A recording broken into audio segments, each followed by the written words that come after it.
Hello friends, आज हम पढ़ेंगे एटिपिकल रिब्स।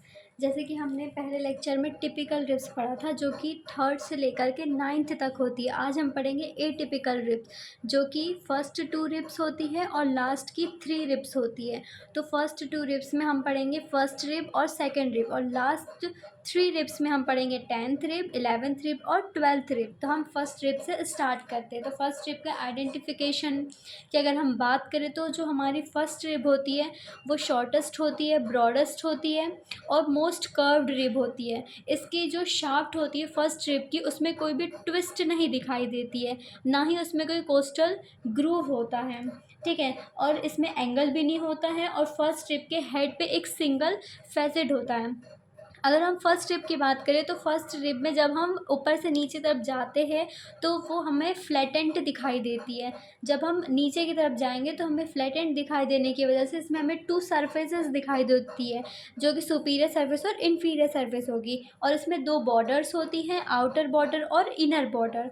अगर हम इसकी साइड डिटर्मिनेशन की बात करें तो फर्स्ट रिब का साइड डिटर्मिनेशन हम कैसे करेंगे कि ये राइट साइड की है या लेफ़्ट साइड की है। तो जो इसका जो एंटीरियर एंड होगा ये लार्ज होगा, थिक होगा और पिटेड होगा, और इसका जो पोस्टीरियर एंड होगा ये स्मॉल होगा और राउंडेड होगा। अभी मैं आपको शो करवाऊंगी। जो आउटर बॉर्डर होगी वो कॉन्वेक्स होगी और इसमें कोई भी कोस्टल ग्रूव नहीं होगा। अगर हम इस डायग्राम की बात करते हैं तो ये हमारा एंटीरियर एंड है जो कि लार्ज है, थिक भी है और पिटेड है। थोड़ा सा पिटेड दिख रहा है ना। और अगर हम पोस्टीरियर एंड की बात करें तो ये स्मॉल है, स्मॉल तो है ही, स्मॉल के साथ साथ राउंडेड भी है। अगर हम इसकी आउटर बॉर्डर की बात करें तो इसकी जो आउटर बॉर्डर है ये कॉन्वेक्स है और इसमें कोई भी कोस्टल ग्रूव नहीं है। अगर इसकी अपर सरफेस की बात करें तो इसकी अपर सरफेस पे, इसके अपर सरफेस के शाफ्ट में हमें दो ग्रूव्स दिखाई देंगे, जो कि ये है ग्रूव्स और सबक्लेवियन आर्टरी और ग्रूव्स फॉर सबक्लेवियन वेन। और इस दो ग्रूव्स को सेपरेट करता है सेलिन ट्यूबरकल, जो कि इन दोनों ग्रूव्स के बीच में होता है। अगर हम किसी रिब को हॉरिजेंटली प्लेस कर दे तो इसका एंटीरियर एंड और अपर एंड जो है ये सरफेस को टच कर जाएगा और रेस्ट की जो बॉडी है ये ऊपर की तरफ उठ जाएगी। तो ये जो है सरफेस को टच नहीं होगी, इसका सिर्फ दोनों एंड्स है जो कि सरफेस को टच करेंगे। ठीक है, अब हम फर्स्ट रिब के फीचर्स की बात कर लेते हैं। तो जो फर्स्ट रिब होती है, फर्स्ट रिब का जो एंटीरियर एंड होता है ये लार्जर होगा, थिकर होगा इन द अदर रिब्स। मतलब कि दूसरे रिब्स की अगर हम बात करें तो हमारी जो फर्स्ट रिब है इसमें हम एटिपिकल रिब्स इन्हें इसीलिए कह रहे हैं क्योंकि इनमें दूसरी रिब्स से अलग फीचर्स है, मतलब स्पेशल फीचर्स मतलब पाए जाते हैं इसमें। उसमें से भी जो फर्स्ट रिब होती है वो स्मॉलेस्ट रिब होती है, जो कि शॉर्टेस्ट होती है, मतलब लार्जर तो होती है और लार्जर के साथ में थिकर होती है। लार्जर का मतलब ये नहीं है कि वो सबसे बड़ी रिब्स है, वो शॉर्टेस्ट रिब है, मतलब कि सबसे छोटी रिब होती है फर्स्ट रिब, पर वो थिकर होती है बाकी सारी रिब्स से। ठीक है, और ये कंटिन्यू करती है फर्स्ट कोस्टल कार्टिलेज से। फर्स्ट कोस्टल कार्टिलेज हमारे स्टर्नम में, स्टर्नम जब हम आगे पढ़ेंगे तब मैं आपको बताऊंगी कि फर्स्ट कोस्टल कार्टिलेज मतलब कि वहाँ पे स्टर्नम पे 7 कोस्टल कार्टिलेजेस अटैच होते हैं। उसमें से भी जो फर्स्ट कोस्टल कार्टिलेज है उससे हमारी फर्स्ट रिब अटैच्ड होती है। अगर हम इसके, ये एंटीरियर एंड हो गया। अगर हम पोस्टीरियर एंड की बात करें तो पोस्टीरियर एंड का जो हेड होता है वो स्मॉल होता है और राउंडेड होता है, जो कि आर्टिकुलेट करता है फर्स्ट थोरेसिक वर्टिब्रा की बॉडी से। क्योंकि हम फर्स्ट रिब की बात कर रहे हैं, ये हमारा एंटीरियरली तो फर्स्ट कोस्टल कार्टिलेज से करेगा, लेकिन पोस्टीरियरली जो इसका हेड है ये हमारी फर्स्ट थोरेसिक वर्टिब्रा से आर्टिकुलेट करेगा। इसकी अटैचमेंट जब हम देखेंगे तब मैं आपको डायग्राम में बताऊंगी कि कैसे ये फर्स्ट थोरेसिक वर्टिब्रा से अटैच करता है, किसकी प्लूरा के थ्रू। अगर हम पोस्टीरियर एंड में नेक की बात करें तो उसका जो नेक होता है वो राउंडेड होता है और लेटरली डायरेक्टेड होता है, जो कि अपवर्ड और बैकवर्ड दोनों साइड में होता है। अगर इसका ट्यूबरकल देखें तो हमने अभी देखा था कि इसमें एक सेलिन ट्यूबरकल है जो कि हमारे दोनों ग्रूव्स को, जो सबक्लेवियन आर्टरी और सबक्लेवियन वेन दोनों को सेपरेट करता है। ठीक है, जो कि आर्टिकुलेट करता है फर्स्ट थोरेसिक वर्टिब्रा में कोस्टो ट्रांसवर्स जॉइंट के ट्रांसवर्स प्रोसेस से आर्टिकुलेट करता है ट्यूबरकल। अभी ये वैसे तो हम पहले देख चुके हैं, बट मैं आपको फिर से दिखाऊंगी कि ये कैसे आर्टिकुलेट करता है ट्यूबरकल। अगर हम इसकी शाफ्ट की बात करें तो इसके शाफ्ट में दो सरफेसेस होती है, अपर एंड लोअर, जिसे हम सुपीरियर और इन्फीरियर भी कह सकते हैं। इसमें दो बॉर्डर्स होती है, आउटर एंड इनर। अगर हम इसकी अपर सरफेस की बात करें, सुपीरियर सरफेस की, तो यहाँ पे हमें दो ग्रूव्स दिखाई देंगे जो कि इनर बॉर्डर मतलब सेलिन ट्यूबरकल के पास में दिखाई देंगे, जो कि सेपरेट करेंगे दोनों ग्रूव्स को। अगर लोअर सरफेस की बात करें तो लोअर सरफेस इसकी स्मूथ होती है, जिसमें कोई भी कोस्टल ग्रूव नहीं होता है। इसकी जो आउटर बॉर्डर होती है ये कॉन्वेक्स होती है और थिक होती है पीछे साइड में, और सामने की तरफ में थोड़ी थिन होती है, पतली होती है। आउटर बॉर्डर तो कॉन्वेक्स होती है लेकिन पीछे की तरफ मोटी होती है और सामने की तरफ पतली होती है। अगर इसकी इनर बॉर्डर की बात करें तो इसकी जो इनर बॉर्डर है ये हमारी कॉनकेव होती है। अब हम फर्स्ट रिब्स के अटैचमेंट्स देखेंगे। तो इसका अटैचमेंट्स अगर हम एंटीरियरली देखें तो इसकी जो नेक है ये मिडिल से लेटरल की तरफ साइड में एक्सटेंड कर रही है। तो इसमें कुछ अटैचमेंट्स देखें, जैसे कि सिंपैथिक चैन है, पोस्टीरियर इंटरकोस्टल वेन है, सुपीरियर इंटरकोस्टल आर्टरी है और ventral ramus of first thoracic nerve है। इसे हम अभी देख रहे हैं। ये देखिए, ये जो डायग्राम है हम इसका एंटीरियर एंड देख रहे हैं, मतलब कि सामने का। तो यहाँ हमें मिल रहा है सिंपैथिक चैन, ये रही सिंपैथिक चैन, ये रहा हमारा फर्स्ट पोस्टीरियर इंटरकोस्टल वेन, ये सुपीरियर इंटरकोस्टल आर्टरी जो कि रेड कलर से है, ये पोस्ट इंटरकोस्टल वेन जो है ये ब्लू कलर से है, और ये येलो कलर से हमारे सिंपैथिक चैन है। और ये वाला जो साइड है, ये जो नर्व है इसका जो इनर साइड में है, ये हमारा ventral ramus of T1 nerve है, मतलब कि थोरेसिक वर्टिब्रल की नर्व है ये, ठीक है। Ventral ramus of T1 nerve ये हमारे एंटीरियर पार्ट्स में आएगी।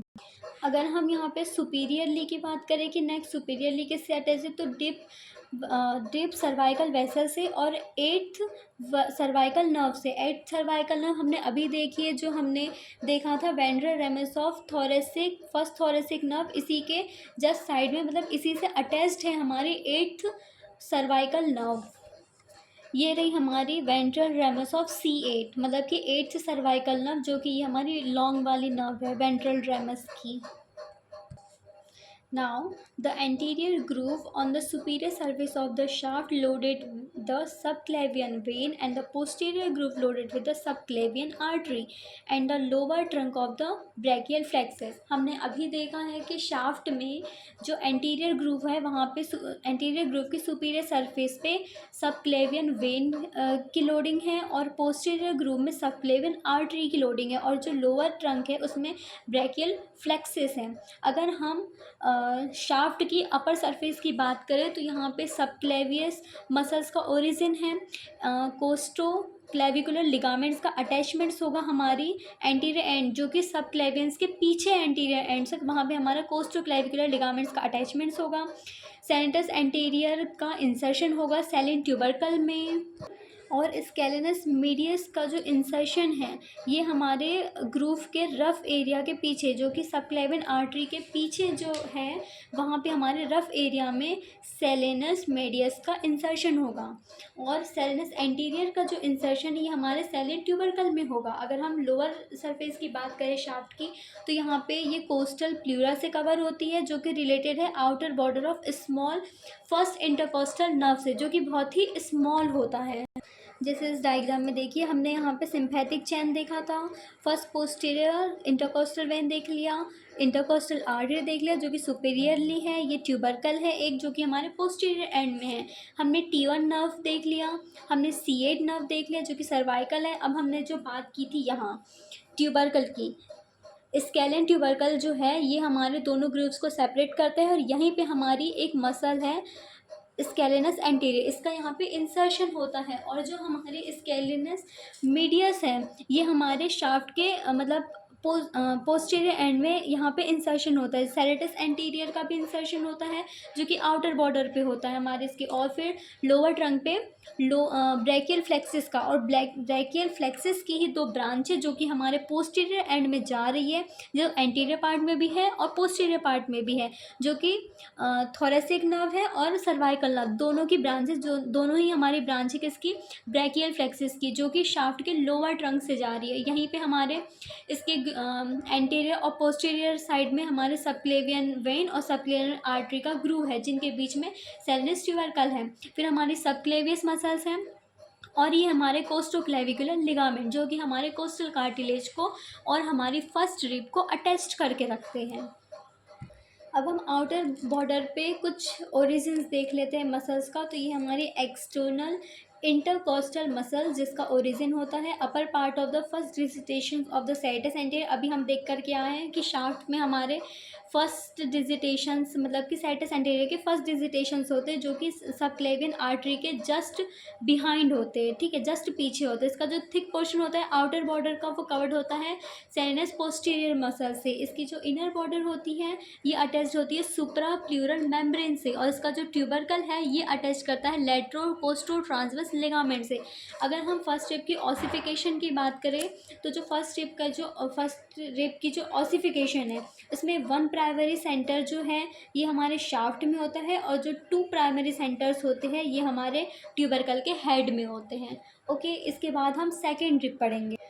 सेकेंड रिब के अगर हम फीचर्स की बात करें तो सेकेंड रिब जो होती है हमारी फर्स्ट रिब से लेंथ में ट्वाइस होती है, मतलब कि फर्स्ट रिब की डबल लेंथ होती है हमारी सेकेंड रिब में। ये इसकी स्पेशलिटी है, ठीक है। और जो हमारी फर्स्ट रिब होती है उसमें उसके शाफ्ट में कोई ट्विस्ट नहीं पाई जाती है ना, और यहाँ पे थोड़ा सा कर्व हमें दिखाई देता है सेकेंड रिब में। ये फर्स्ट रिब से थोड़ी ज़्यादा कर्व होती है और इसमें नॉन आर्टिकुलेटिंग पार्ट होता है ट्यूबरकल का जो कि स्मॉल होता है। इसका एंगल भी थोड़ा स्लाइट थोड़ा सा एंगल बन जाता है इसमें सेकेंड रिब में जो कि सिचुएटेड होता है ट्यूबरकल के पास में। इसके शाफ्ट में भी कोई ट्विस्ट नहीं दिखती है ना। इसकी आउटर सरफेस जो होती है वो कॉन्वेक्स होती है।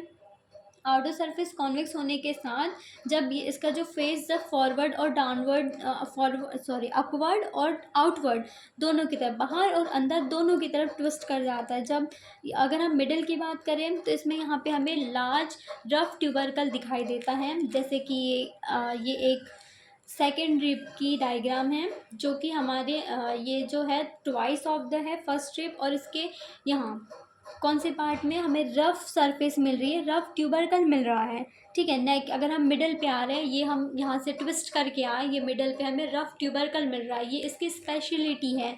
इसका जो फेस है ये डाउनवर्ड जब जाता है तो यहाँ पे हमें शॉर्ट कोस्टल ग्रूव भी मिलता है हमारे पोस्टीरियर पार्ट पे।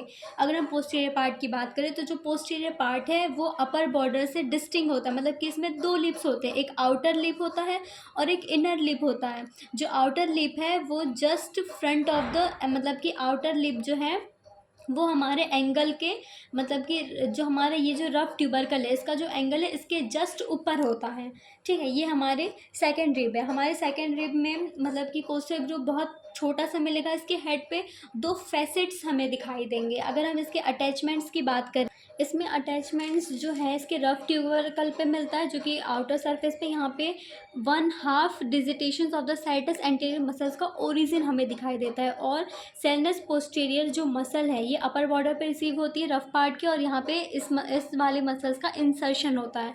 अब हमने एटिपिकल रिब्स की 5 रिब्स थी तो उसमें से हमने फर्स्ट एंड सेकेंड रिब हमने पढ़ चुकी है जो कि अपर 2 रिब्स है।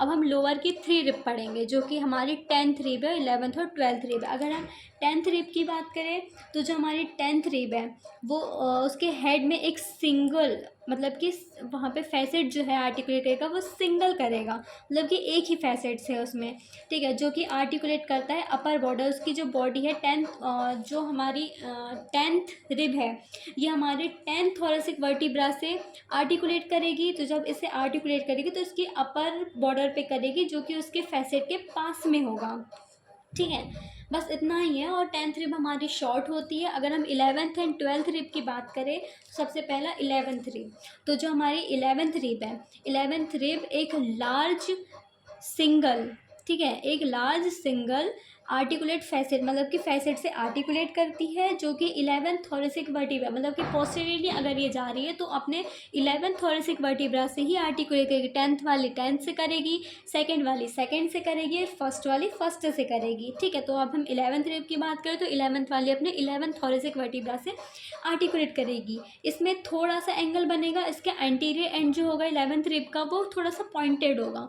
अगर हम बात करें इसके कोस्टल ग्रूव की तो इसका में कोस्टल ग्रूव बनेगा लेकिन थोड़ा इंटरनल सरफेस पे बनेगा और एकदम हल्का हल्का सा बनेगा। अगर हम 12th रिब की बात करें तो 12th रिब भी 11th रिब के जैसे ही है, जस्ट उसके नीचे होती है, और ये अपने 12th थोरेसिक वर्टिब्रा से आर्टिकुलेट करेगी। इसमें भी एक सिंगल लार्ज फैसेट है जो कि उसके हेड में होता है, और वही हेड जो है 12th थोरेसिक वर्टिब्रा से आर्टिकुलेट करेगा। इसकी नेक और ट्यूबरकल दोनों, इसमें नेक और ट्यूबरकल दोनों ही अपसेंट होती है। 12th रिब की बात कर रही, और 11th में प्रेजेंट हो, नहीं 11th में भी अपसेंट होती है और 12th में भी अपसेंट ही होती है। और 11th की बात करें तो 11th वाला स्लाइटली उसमें थोड़ा सा एंगल बनता है, लेकिन 12th रिब में बिल्कुल एंगल नहीं बनता है, वो स्ट्रेट होती है, ठीक है। और दोनों के 11th और 12th दोनों रिब्स के ही जो एंगल होते हैं, एंटीरियर एंगल, वो पॉइंटेड होते हैं। और जैसे कि मैंने बताया था 11th रिब में थोड़ा सा ग्रूव बनता है उसकी इंटरनल सरफेस पे, लेकिन 12th रिब में ग्रूव नहीं बनता है, ठीक है। अगर हम इसके अटैचमेंट्स की बात करें तो इसमें हमने देखा था रेडिएटेड लिगामेंट। रेडिएटेड लिगामेंट हम पहले ही पढ़ के आ चुके हैं जब हमने इसका क्या पढ़ा था, जॉइंट्स पढ़ा था, ठीक है। जैसे कि जब हमने टिपिकल रिब्स पढ़ी थी उसमें हमने ये डायग्राम पढ़ा था जो कि बहुत इम्पॉर्टेंट है। ये डायग्राम में हमने यहाँ पे रेडिएटेड लिगामेंट की प्लूरे मतलब कि कवरिंग देखी थी हमारे वर्टिबल, थोरेसिक वर्टिबल में। यही हम वहाँ पे देख रहे हैं, जो कि थोरेसिक लिगामेंट जो है ये हमें प्रोवाइड करता है कोस्टल प्लूरा। यहाँ पे भी सिम्पैथिक नर्व जो हमने फर्स्ट ट्रिप में देखी थी हमारे पोस्टीरियर एंड में यहाँ पे, और ये जो है हमारे कोस्टो ट्रांसवर्स लिगामेंट। अगर हम कोस्टो ट्रांसवर्स लिगामेंट की बात करें तो ये हमारी फर्स्ट ट्रिप है, और ये हमारी फर्स्ट ट्रिप के बिहाइंड में है, क्लेविकल के बिहाइंड में अटैच्ड होता है फर्स्ट रिब से। ये फर्स्ट थोरेसिक वर्टिब्रा है हमारे, यहीं पे हमारा ट्रांसवर्स प्रोसेस से जब अटैच्ड होगा तभी हमारा कोस्टो ट्रांसवर्स जॉइंट का फॉर्मेशन करेगा। अब हम 12th रिब के अगर इनर सरफेस के अटैचमेंट्स की बात करें तो ये हमारे कॉर्ड्रेटस लंबोरस जो कि इंसर्ट होंगे हमारे lower part of the middle half of 2/3 of the surface पे, जो कि हमारी 12th रिब की सरफेस है। जैसे ये डायग्राम देख ले रहे हैं, ये हमारी क्वाड्रेटस लंबोरस, ठीक है। क्वाड्रेटस लंबोरस जो है ये हमारी क्वाड्रेटस लंबोरस इंसर्ट होती है हमारे lower part of middle to 2/3 part of the inner surface पे। ये हमारी इनर सरफेस, ये हमारी आउटर सरफेस, तो ये इनर सरफेस पे होगी। अगर हम क्वाड्रेटर लैम्बर्स के फेसेस की बात करें, क्वाड्रेटर लैम्बर का फेसेस ये हमारा होता है, अगर हम इसकी बात करें तो ये अटैच्ड होता है हमारे रिब्स के पार्ट में जो कि कवर करता है फेसेस को।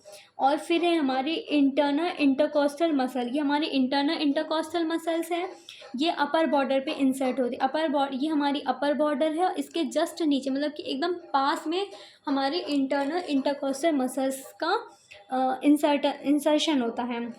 फिर है हमारा कोस्टो वर्टिब्रल एंगल या फिर कोस्टो डायफ्राग्मेटिक रेसेस, ठीक है। ये जो प्लूरा है हमारी, ये हमारी अटैचमेंट्स है जो कि अटैचमेंट प्रोवाइड करा रही है। ये हमारी पैराइटल प्लूरा है जो कि हमारे रिब को क्रॉस करके जा रही है, वहीं पे हमारी कोस्टो वर्टिब्रल एंगल बनता है। ये जो क्रॉस करे यहाँ पे एक एंगल बन रहा है, ये हमारे middle 3/4 of the coastal surface है। अगर हम डायफ्राम की बात करें तो डायफ्राम जो है ये ओरिजिन होता है anterior end of the surface से। फिर अगर हम बात करें मिडिल हाफ की तो यहाँ पे कोस्टो ट्रांसवर्स लिगामेंट्स बनते हैं। कोस्टो ट्रांसवर्स लिगामेंट्स का अटैचमेंट होता है। फिर लंबो कोस्टल लिगामेंट होते हैं, ये हमारे लंबो कोस्टल लिगामेंट। फिर हमारे लोअर पार्ट में हमारा लेवेटर कोस्टल का है जो कि इंसर्शन हो रहा है ना। यहाँ पे मिडिल हाफ की बात हो रही है आउटर सरफेस की। अगर हम लेटरल हाफ की बात करें तो यहाँ पे हमारा सेरेटस पोस्टीरियर इन्फीरियर का इंसर्शन हो रहा है। लेटिमस डॉर्सी का ओरिजिन हो रहा है। और अगर एक्सटर्नल ऑब्लिक्यू मसल्स की अगर हम बात करें तो इसका भी यहाँ पे ओरिजिन हो रहा है। फिर इंटरकोस्टल मसल्स जो है हमारी इंटरकोस्टल मसल्स का अटैचमेंट हमारी अपर बॉर्डर पे हो रहा है ना। अगर हम मिडिल की बात करें, मिडिल लेयर की, तो यहाँ पे थोरेकोलम्बर फेशिया है। मिडिल लेयर में हमारे थोरेकोलम्बर फेशिया, ये रहा हमारा ग्रीन वाला थोरेकोलम्बर फेशिया। फिर लेटरल आर्टिकुलेट लिगामेंट, जो हमारा लेटरल आर्टिकुलेट लिगामेंट है ये हमारे जस्ट किसके साइड में है, हमारा क्वाड्रेटर लैम्बर के साइड में, हमारे इनर बॉर्डर पे अटैच्ड हो रहा है लेटरल साइड में। फिर है लंबोकोस्टल लिगामेंट। लंबोकोस्टल लिगामेंट्स ये हेड पे करेगा, ये हमारी transverse process first lumbar vertebra के ट्रांसवर्स प्रोसेस से अटैच्ड होगा। और फिर रेडिएटा रेडिएटर थ्रोम्बोकोस्टोमा से अटैच्ड होगा। ओके, हमारी 11th and 12th muscles attachments complete हो चुके हैं। अब हम इसकी ऑसिफिकेशन देख ले रहे हैं। तो 11th और 12th रिब्स जो है इसका 1 प्राइमरी सेंटर होता है शाफ्ट में और 1 सेकेंडरी सेंटर होता है उसके हेड में।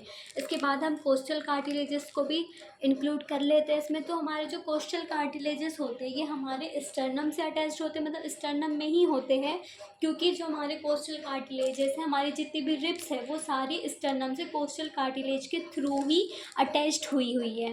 ठीक है, जो हमारे कोस्टल कार्टिलेजेस है वो अनऑसिफाइड है, क्योंकि हम इसे ऑसिफाइड नहीं कर सकते। ये हमारे हाइलियन कार्टिलेज से बने हुए हैं जो कि हमारी 1 से लेकर के 7th रिब्स तक के अटैच्ड है। ओके, मतलब कि ये हमें ट्रू रिब्स है क्योंकि ये हमारी कोस्टल कार्टिलेज से अटैच्ड है एंटीरियरली।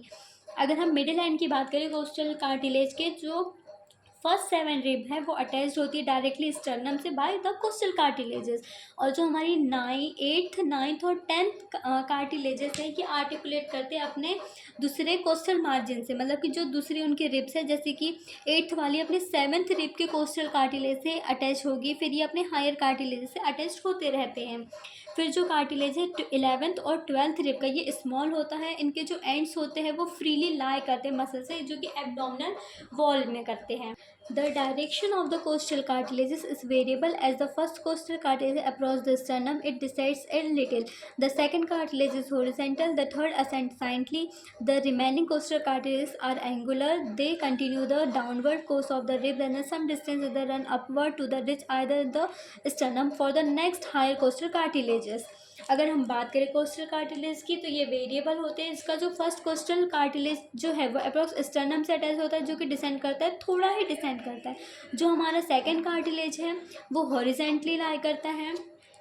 ठीक है, ये हमारा स्टर्नम है, ये हमारी दोनों क्लेविकल्स है, जो दोनों क्लेविकल्स का ये हमारा स्टर्नल एंड है जो हमारे स्टर्नम से अटैच होता है। स्टर्नम एंड स्टर्नम से अटैच करके सुप्रा स्टर्नल एंगल बनाता है या जॉइंट बनाता है, इसे हम जुगुलर नॉच भी कहते हैं। ठीक है, ये हमारा फर्स्ट कोस्टल कार्टिलेज है और ये हमारा एंगल ऑफ लुइस का है, जो कि बहुत इंपॉर्टेंट लैंडमार्क है। यहीं पे हमारा पल्मोनरी ट्रंक का बाइफर्गेशन होता है, ब्रैकियल फ्लेक्सिस पास होती है, हमारे आर्च ऑफ आयोटा में असेंडिंग आयोटा का एंड होता है, आर्च ऑफ आयोटा यहीं से स्टार्ट होकर यहीं पे ख़त्म होता है, डिसेंडिंग आयोटा यहीं से स्टार्ट होता है। बहुत सारे ये लैंडमार्क्स का मतलब वो है प्लेस है। तो ये हमारे सेकंड कोस्टल कार्टिलेजेस हैं, ये सेकंड है तो ये फर्स्ट हो गया। ये 6th 7th 8th 9th और 10th ये हमारे कोस्टल कार्टिलेजेस है। इसी की बात कहिए कि जो हमारा फर्स्ट कोस्टल कार्टिलेज है ये बस थोड़ा ही नीचे आया, जो हमारा सेकंड कोस्टल कार्टिलेज है ये हमारा हॉरिजेंटल है।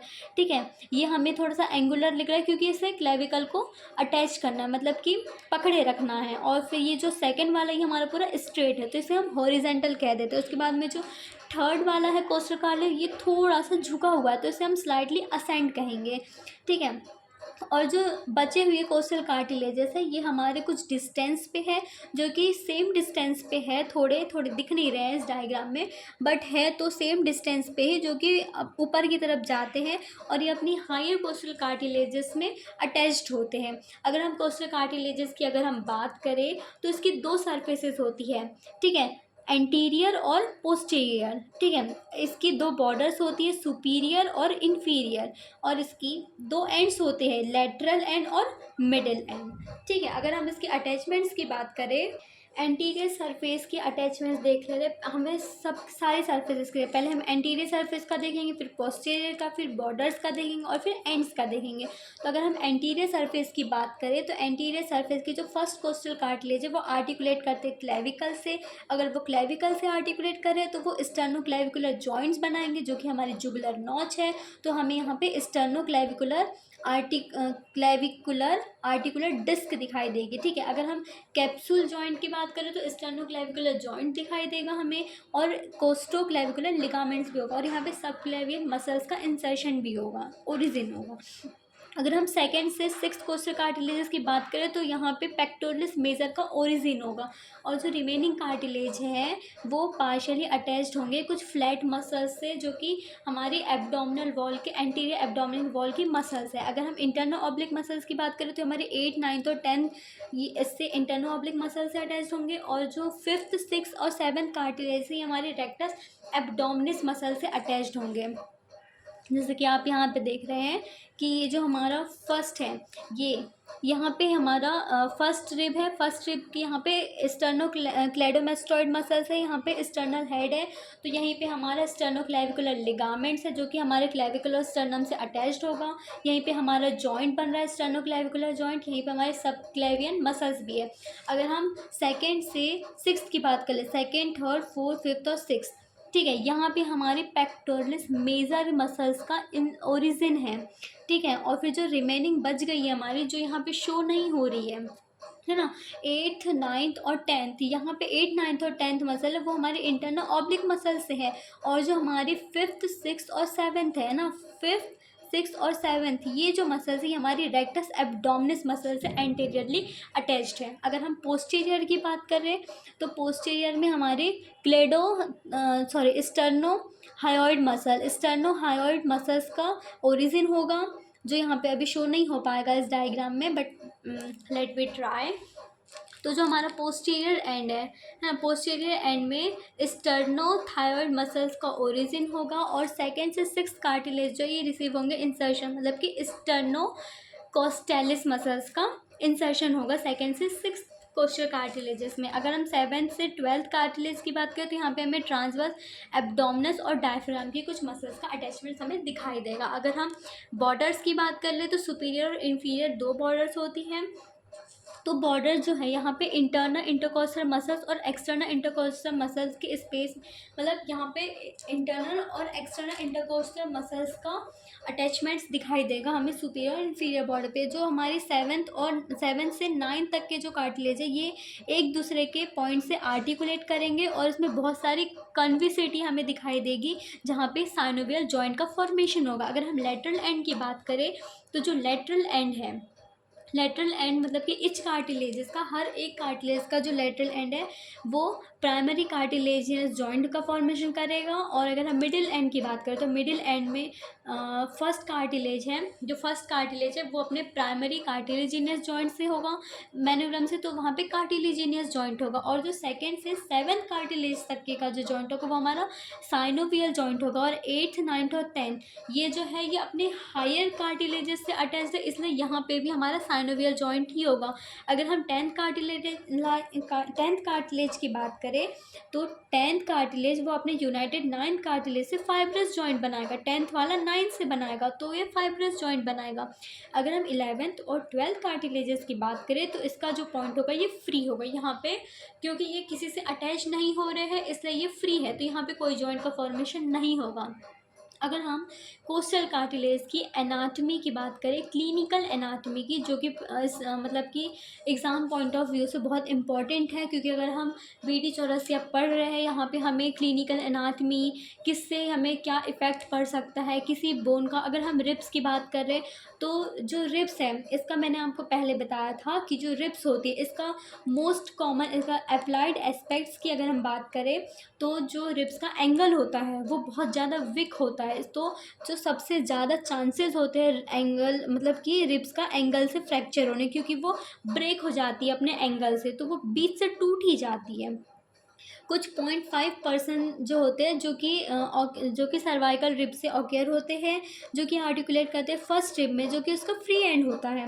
और इसका जो लोअर ट्रंक है ब्रैकियल फ्लेक्सिस का, वो रिजल्ट करता है कि वो पैरासिंथेसिस हो जाए।